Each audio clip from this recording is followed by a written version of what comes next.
Assalamualaikum warahmatullahi wabarakatuh. Nama saya Triduta Dewan Tandragata, NPM 2017-05-1030.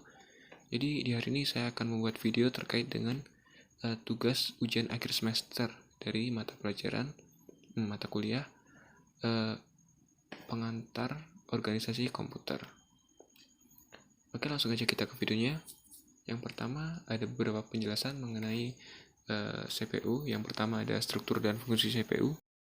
Oke, yang pertama yaitu struktur dan fungsi CPU. Untuk struktur dari CPU itu sendiri bisa kita lihat di sini ada beberapa part seperti control unit, program counter, ada recorder, instruction, register, ALU, dan lain-lain sebagainya. CPU itu sendiri adalah komponen pengolah data berdasarkan instruksi-instruksi yang diberikan kepadanya. CPU terdiri dari dua bagian utama, yaitu unit kendali, control unit, dan unit aritmatika atau ALU. Terdapat 4 komponen utama penyusun CPU, yaitu 1. Arithmetic and Logic Unit atau ALU, 2. Control Unit, 3. Register, dan yang terakhir CPU Interconnections. Kemudian set instruksi. Set instruksi atau instruction set adalah sekumpulan lengkap instruksi yang dapat dimengerti oleh sebuah CPU dengan sebuah kamus berisi daftar perintah apa saja yang dapat dilakukan, didukung oleh sebuah prosesor, dan biasanya terikat dengan sebuah keluarga arsitektur prosesor tertentu. Kemudian penyajian data. Penyajian data merupakan salah satu kegiatan dalam pembuatan laporan hasil penelitian yang telah dilakukan agar data yang telah dikumpulkan dapat dipahami dan dianalisis sesuai dengan tujuan yang diinginkan. Teknik atau mode pengalamatan. Mode pengalamatan merupakan metode penentuan alamat operan pada instruksi. Operan instruksi diletakkan pada memori utama dan register CPU. Tujuan yang mempengaruhi arsitektur komputer ketika memilih mode pengalamatan mengurangi panjang instruksi dengan mempunyai medan yang pendek untuk alamat. Pengorganisasian memori. 1. Meningkatkan kecepatan akses kode instruksi dan data oleh prosesor. 2. Mengurangi waktu menganggur atau idle prosesor. Dan yang terakhir, memperbesar kapasitas penyimpanan sistem memori komputer. Bus system. Bus system ini merujuk pada bus yang digunakan oleh sistem komputer untuk menghubungkan semua komponennya dalam menjalankan tugasnya. Sebuah bus adalah sebutan untuk jalur di mana data dapat mengalir dalam komputer tersebut. Input, output, atau I/O.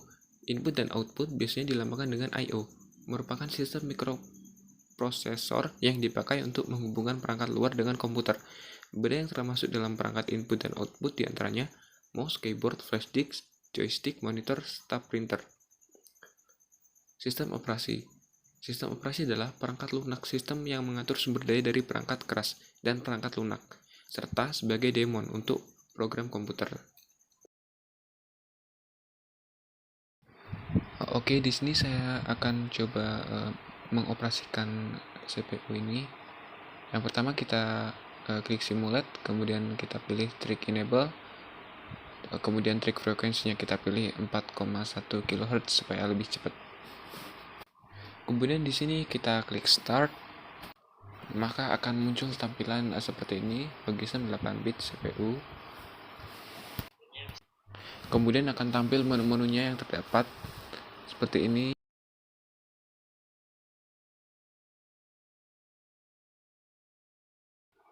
Untuk contohnya di sini coba kita pilih satu, maka akan tampil seperti ini. Nah, maka akan di bawahnya akan muncul implemented operation berupa AND, OR, XOR, add, dan sub. Kemudian kita coba masukkan beberapa bilangan, maka akan muncul untuk hasilnya seperti ini di bawahnya. Kemudian kita akan kembali ke menu awal. Caranya di sini kita tinggal klik reset, maka kita akan kembali ke tampilan awal tadi, yaitu Logisim 8 bit CPU. Nah, kemudian selanjutnya kita coba pilih menu PMP, yaitu yang nomor 5. Kita klik aja, maka akan muncul tampilan seperti ini, seperti tampilan animasi, tapi dalam bentuk 8 bit.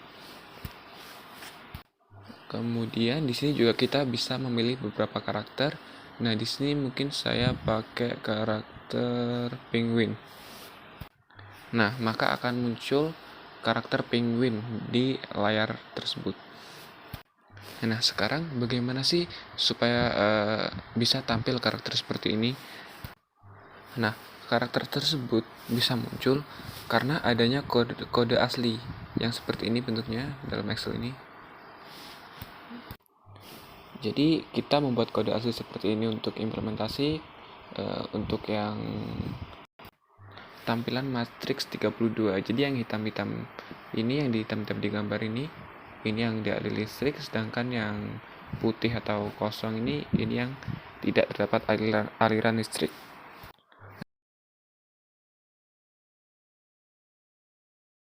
Nah, untuk kode implementasi setiap programnya bisa kita lihat. Oke, kita kembali ke CPU-nya lagi. Nah, bagaimana sih program ini berjalan? Nah, program ini berjalan mulainya dia dari RAM. RAM mentransferkan datanya ke CPU. Kemudian dari CPU mentransferkan datanya ke ROM. Kemudian ROM akan menjalannya berkali-kali. Setelah itu, ROM akan mengirimkannya kembali ke CPU dan CPU akan mengirimnya ke disk untuk dialokasikan memorinya. Setelah itu, di dalam disk akan dikembalikan lagi ke CPU. Nah, dari CPU ini akan mengirimkan datanya ke LED control, maka akan tampil seperti ini. Dan itu semua bisa berjalan karena adanya perintah dari keyboard, atau bisa juga dari memori ini. Nah, sekarang kita bisa lihat apa saja yang terdapat dalam CPU ini. Kita tinggal klik di bagian CPU. Jadi di dalamnya terdapat seperti keyboard control, bus atau data add, UR, RAM, ROM, RAM control, video control, control unit, dan ada juga input output di dalam CPU ini. Oke, mungkin itu saja yang dapat saya sampaikan. Mohon maaf jika masih banyak kekurangan. Terima kasih. Wassalamualaikum warahmatullahi wabarakatuh.